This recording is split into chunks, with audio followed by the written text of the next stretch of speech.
এখানে অনেক কিছু সমস্যা আছে, যেমন খালেরটা প্রচুর প্রবলেম হচ্ছে, জল খারাপ হয়ে গেছে, কসাইখানার জল, ফেড মেশিনের জল, পুরো খালটাকে নষ্ট করে দিচ্ছে। এই খালটাকে যাতে আমাদের পুনঃসংস্কার করা যায়।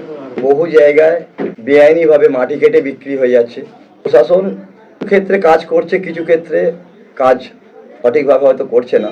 তবে সঠিক কাজ এখনো পর্যন্ত আমাদের বিধানসভা থেকে, আমাদের বজবজ থানা থেকে সঠিক কাজ এখনো পর্যন্ত আমাদের ঠিকঠাক হচ্ছে না। আমরা পার্টির সাংগঠনিক কাজ আমরা আস্তে আস্তে এগোচ্ছি। আমাদের হাতে পঞ্চায়েত, ব্লক, সাংগঠনিকভাবে আস্তে আস্তে কাজ হচ্ছে। আমাদের সবটাই নিয়মের মাধ্যমে হবে। পঞ্চায়েত, ব্লক বা জেলা এগুলো এলে আমাদের মানুষের পরিষেবাটা রাজ্য সরকারেরই হোক বা সেন্ট্রাল গভর্নমেন্টের প্রকল্প হোক, সেগুলো আমরা তবে পরিষেবাটা মানুষের কাছে আমরা দিতে পারবো।